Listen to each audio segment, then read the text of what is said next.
Hi friends, welcome to my channel. അപ്പോൾ ഇന്നത്തെ വീഡിയോയിലൂടെ ഞാൻ ഷെയർ ചെയ്യുന്നത് അടിപൊളി സമൂസയുടെ റെസിപ്പിയാണ്. അപ്പോൾ ഈ സമൂസ റെസിപ്പിക്കൊപ്പം എങ്ങനെയാണ് സമൂസ ഷീറ്റ് ഉണ്ടാക്കി നമ്മൾ സ്റ്റോർ ചെയ്യാം എന്നുള്ള വീഡിയോയും കൂടിയാണ് ഞാൻ കാണിക്കുന്നത്. അപ്പോൾ എൻ്റെ ചാനൽ സബ്സ്ക്രൈബ് ചെയ്യാത്ത കൂട്ടുകാരുണ്ടെങ്കിൽ ഒന്ന് സബ്സ്ക്രൈബ് ചെയ്ത് കൂടി സപ്പോർട്ട് ചെയ്തേക്കണേ. അപ്പോൾ ഇത് നല്ല ക്രിസ്പി ആയിട്ടുള്ള സമൂസയാണ്. അപ്പോൾ നമുക്ക് എങ്ങനെ ഉണ്ടാക്കാമെന്ന് നോക്കാം. അതിനായിട്ട് ഗ്രീൻ പീസ് വേവിച്ചെടുത്തിട്ടുണ്ട്. പിന്നെ നമുക്ക് വേണ്ടത് ഉരുളക്കിഴങ്ങാണ്. മീഡിയം സൈസ് ആണെങ്കിൽ 4 വേണം, വലുതാണെങ്കിൽ 3 മതിയാവും. 2 വലിയ ക്യാരറ്റ് എടുത്തിട്ടുണ്ട്, 2 സവാള, 5-6 വെളുത്തുള്ളി, ഒരു ചെറിയ കഷ്ണം ഇഞ്ചി. ഇവിടെ ഞാൻ 2 പച്ചമുളകാണ് എടുത്തിരിക്കുന്നത്. നിങ്ങൾക്ക് എരിവ് കൂടുതൽ വേണമെങ്കിൽ പച്ചമുളകുടെ അളവ് വേണമെങ്കിൽ കൂട്ടാം. കറിവേപ്പില വേണം. നിങ്ങളുടെ കയ്യിൽ മല്ലിയില ഉണ്ടെങ്കിൽ അതും കൂടി ചേർത്താൽ അടിപൊളി ടേസ്റ്റ് ആയിരിക്കും. ഇപ്പോൾ ഇതേ ഞാൻ എല്ലാം കട്ട് ചെയ്തെടുത്തിട്ടുണ്ട്. ക്യാരറ്റും ഉരുളക്കിഴങ്ങും കുക്കറിലിട്ട് വേവിച്ചെടുക്കാം. ഫില്ലിംഗ് തയ്യാറാക്കാൻ വേണ്ടി ചൂടായ പാനിലേക്ക് വെളിച്ചെണ്ണയാണ് ഞാൻ ഇട്ട് കൊടുത്തിരിക്കുന്നത്. ഇതിലേക്ക് നമ്മൾ കട്ട് ചെയ്ത് വെച്ച എല്ലാ ഇൻഗ്രീഡിയൻസും ഇട്ട് കൊടുക്കാം. അതിനുശേഷം നന്നായിട്ട് വഴറ്റിയെടുക്കാം. ഇപ്പോൾ ഇത് നന്നായിട്ട് വഴറ്റിയെടുത്തിട്ടുണ്ട്. ഇനി ഇതിലേക്ക് 1/4 ടീസ്പൂണോളം മഞ്ഞൾപ്പൊടി ഇടുന്നുണ്ട്, 1/4 ടീസ്പൂൺ കുരുമുളക് പൊടി, 1/4 ടീസ്പൂൺ ഗരം മസാലപ്പൊടി. അതും കൂടി ഇട്ട ശേഷം നന്നായിട്ട് മിക്സ് ചെയ്തെടുക്കുക. ഇവയുടെ പച്ചമണം മാറിയ ശേഷം വേവിച്ച് വെച്ച ക്യാരറ്റും ഉരുളക്കിഴങ്ങും നമുക്ക് ഇട്ട് കൊടുക്കാം. അതിനുശേഷം വേവിച്ച് വെച്ച ഗ്രീൻ പീസും കൂടി വെച്ച് കൊടുക്കണം.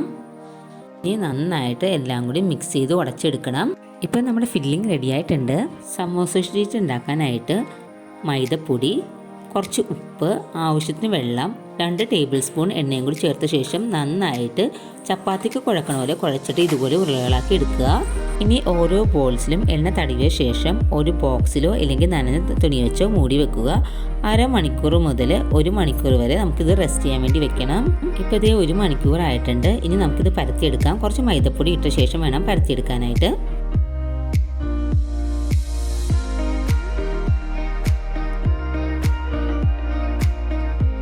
പരത്തിയെടുത്ത ഓരോ ഷീറ്റിലേക്കും നമുക്ക് എണ്ണ ഇട്ട് കൊടുത്ത ശേഷം സ്പൂൺ വെച്ചൊന്ന് സ്പ്രെഡ് ചെയ്ത് കൊടുക്കണം.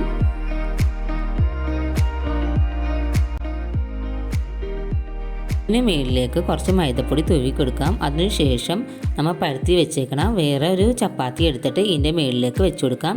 വീണ്ടും നന്നായിട്ട് പരത്തി കൊടുക്കാം. അപ്പോൾ നല്ല തിന്നായിട്ട് നമുക്ക് പരന്ന് കിട്ടും. ഇപ്പോഴത്തെ നമുക്ക് നല്ല നേർമയിൽ പരന്ന് കിട്ടിയിട്ടുണ്ട്. ഇനി നമുക്ക് പാൻ വെച്ച് ചൂടാക്കുമ്പോൾ തന്നെ ഇത് 2ആയിട്ട് വിട്ടു പോരും. ഒന്ന് ചൂടായാൽ മാത്രം മതി. എന്നിട്ട് നമുക്ക് പാനിൽ നിന്നിട്ട് മാറ്റാം. ഇപ്പോൾ നമ്മുടെ ഷീറ്റ് അപ്പുറത്തും ഇപ്പുറത്തോട്ട് ഒന്ന് ചൂടാക്കി മാത്രമേ ചെയ്തിട്ടുള്ളൂ, വേവിച്ചിട്ടില്ല. ഇനി ഒരു പ്ലേറ്റിലേക്ക് നമുക്ക് മാറ്റി കൊടുക്കാം. ഈ സമോസ ഷീറ്റ് നിങ്ങൾക്ക് ഫ്രിഡ്ജിൽ 1 മാസം വരെ സൂക്ഷിക്കാൻ പറ്റും. അതിനായിട്ട് സിപ്പ് ലോക്ക് കവറിൽ വേണം ഇട്ട് വയ്ക്കാനായിട്ട്. അത് ഞാനിപ്പോൾ കാണിച്ചു തരാം. ഇതാണ് സിപ്പ് ലോക്ക് കവർ. ഇതിൻ്റെ ഉള്ളിലേക്ക് സമൂസ ഷീറ്റ് ഇട്ട ശേഷം നന്നായിട്ട് അടച്ചു വെച്ചാൽ മതി. അപ്പോൾ നമുക്കിത് ഫ്രിഡ്ജിൽ 1 മാസം വരെ വെക്കാൻ പറ്റും. ഇനി നമുക്ക് സമൂസ ഉണ്ടാക്കാൻ വേണ്ടിയിട്ട് ഈ ഷീറ്റ് നമുക്ക് ഇതുപോലെ 2ആയിട്ട് കട്ട് ചെയ്തെടുക്കാം. ഇനി കപ്പലിൻ്റെ എല്ലാം പൊതിയല്ലോ, അതുപോലെ തന്നെ പൊതിഞ്ഞെടുക്കണം. കുറച്ച് മൈദയും വെള്ളവും കൂടി ഒന്ന് മിക്സ് ചെയ്ത് വെച്ചിട്ടുണ്ട്. എന്തിനാണെന്ന് വെച്ചാൽ ഇതുപോലെ ഉണ്ടാക്കിയ ശേഷം നമുക്കൊന്ന് ഒട്ടിച്ചെടുക്കണം. അതിന് വേണ്ടിയിട്ടാണ്. അതേ കുമ്പിൾ കുത്തിയ ഈ ഷീറ്റിലേക്ക് നമുക്ക് ഇനി ഫില്ലിങ്സ് വെച്ചെടുക്കാം. അതിനുശേഷം ഫോൾഡ് ചെയ്ത് കൊടുക്കാം. ഇനി മൈദയുടെ മിക്സ് ഒന്ന് ഇതിലേക്ക് തേച്ച് കൊടുത്ത ശേഷം നമുക്ക് നന്നായിട്ട് ഒട്ടിച്ചെടുക്കണം.